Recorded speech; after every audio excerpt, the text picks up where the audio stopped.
Pohon pisangnya divaksin. Bukan. Tapi kami mau suntik mati. Keren. Pohon pisang disuntik mati gitu ya sahabat tani. Halo teman-teman semuanya, ketemu dengan saya Rizali Ansar di channel Penyuluh Pertanian Lapangan, channelnya para petani cerdas. Dan pada video kali ini kita bakalan reaksi sebuah video yang judulnya Cara Terbaik Mengatasi Pohon Pisang yang Sakit Fusarium. Dan video ini saya ambil dari sebuah channel tuh namanya adalah Surya Hijau. Bukan Surya Hijau. Hijau Surya, kalau Surya Hijau tuh rokok ya. Oke, langsung aja kita tonton videonya sama-sama, oke? Sobat Hijau, di video sebelumnya kami sudah bilang bahwa menebang pohon yang sakit fusarium sangat beresiko karena serpihan yang mengandung jamur bisa nyiprat kemana-mana. Oke, jadi dia bilang menebang pohon pisang yang sakit fusarium itu tuh sangat-sangat beresiko karena serpihan yang mengandung jamur itu bisa nyiprat kemana-mana. Ya emang bener gitu loh sahabat tani. Saya juga pernah bikin konten pengamatan loh tentang buah cabai yang kena jamur namanya Coletutricum. Dan buat yang belum tahu apa sih itu Coletutricum, nah itu tuh ya sahabat tani jamur yang bikin buah cabai itu tuh kena antraknosa. Nah jadi pada pengamatan saya itu saya cuma menggesek-gesekkan gitu ya sahabat tani sebuah pinset pada bagian yang kena antraknosa. Kemudian pinset itu tuh saya celup-celupin gitu loh pada air. Kemudian sampel tersebut preparatnya saya tutup. Kemudian saya amati menggunakan mikroskop dan hasilnya duar gitu loh ya sahabat tani. Emang banyak banget loh jamur Coletutricumnya.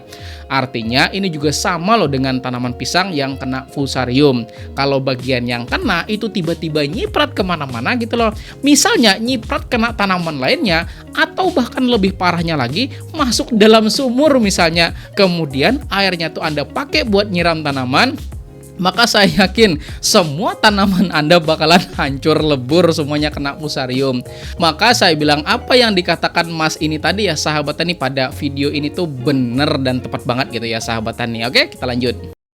Makanya, cara teraman adalah dengan menyuntik pohon hingga mati di tempat.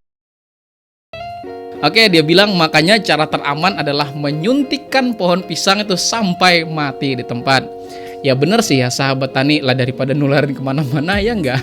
Kadang kita tuh pengen gitu loh supaya tanaman kita tuh sembuh ya kan.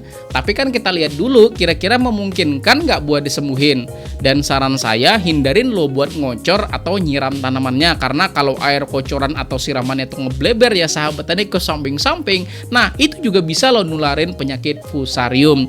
Jadi langkah pengendaliannya, nah saya pernah bikin konten gitu loh judulnya hidrogen peroksida. Nah kalau Anda ada yang namanya hidrogen peroksida, nah itu bisa jadi alternatif ya sahabat tani buat digunakan buat pengendaliannya. Dan kalau memang udah menggunakan hidrogen peroksida ternyata nggak bisa, ya udah ya sahabat tani, suntik mati ya enggak.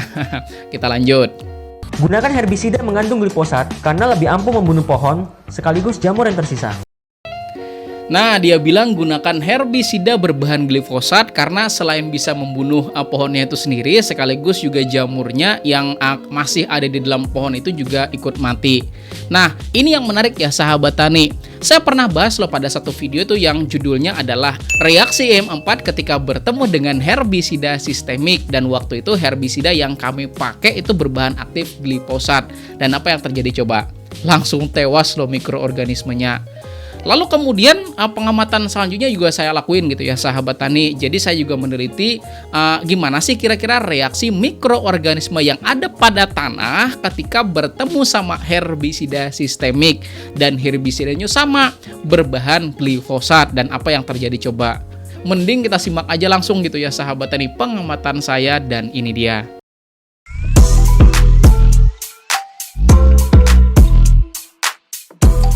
Nah, ini kondisi pada menit-menit awal setelah bertemu dengan herbisida berbahan glifosat. Masih gerak-gerak gitu ya sahabat tani.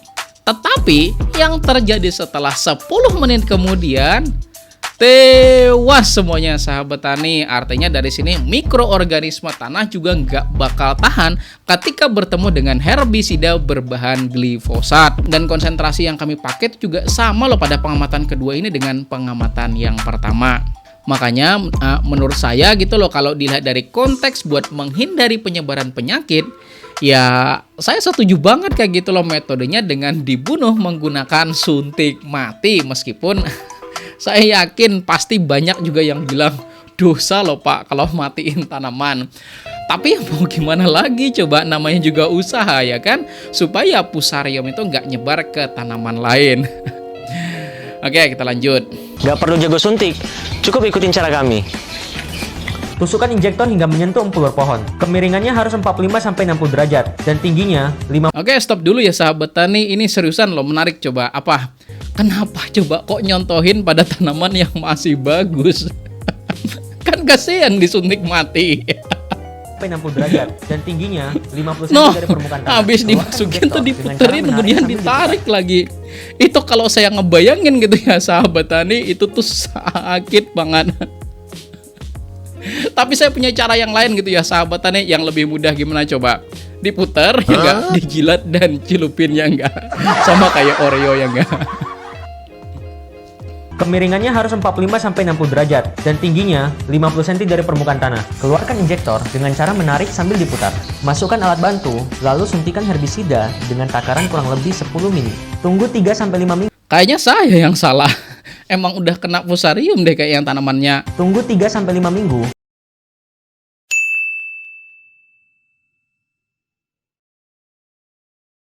Dan kalau dosis yang dia pakai itu kan 10 ml ya sahabat tani. Itu kalau dikonversi itu memang buat dicampurin ke 1 liter air. Masukkan alat bantu, lalu suntikan herbisida dengan takaran kurang lebih 10 mili.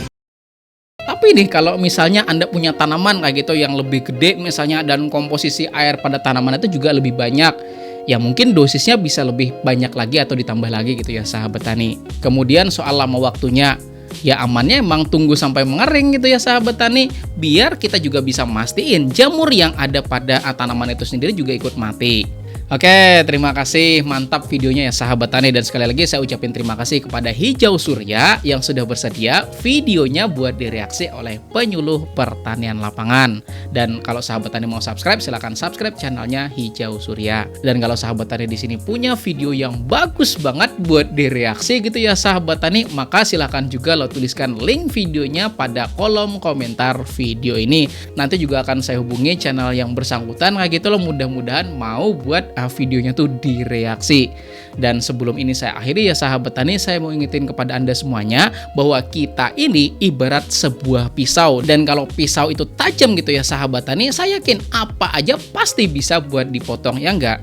Ada buah dipotong ya enggak, kemudian ada sayur saya juga bisa dipotong ya enggak. Tapi bayangin coba kalau pisaunya itu tuh tumpul, apa yang terjadi coba? Ya susah kan buat motong-motongnya. Maka cara kita buat menajamkan pisau yang ini ya sahabat tani adalah dengan terus diasah, dan ngasahnya itu adalah dengan teruskan belajar. Dan belajar itu bisa di mana aja, misalnya melalui YouTube kan, misalnya baca buku, baca jurnal, atau sama orang-orang yang pintar gitu ya sahabat tani. Tapi nggak mesti yang lebih pintar juga, bahkan orang yang dikira biasa-biasa aja, saya kira pasti punya sesuatu juga yang bisa dipelajari, karena setiap orang pasti punya pengalamannya. Maka jangan berhenti belajar, tuntutlah ilmu dari buayan sampai ke liang lahat. Terima kasih. Saya Rizali Ansar, petani cerdas, pertanian maju jaya luar biasa. Wassalamualaikum warahmatullahi wabarakatuh, dan terima kasih kepada Hijau Surya.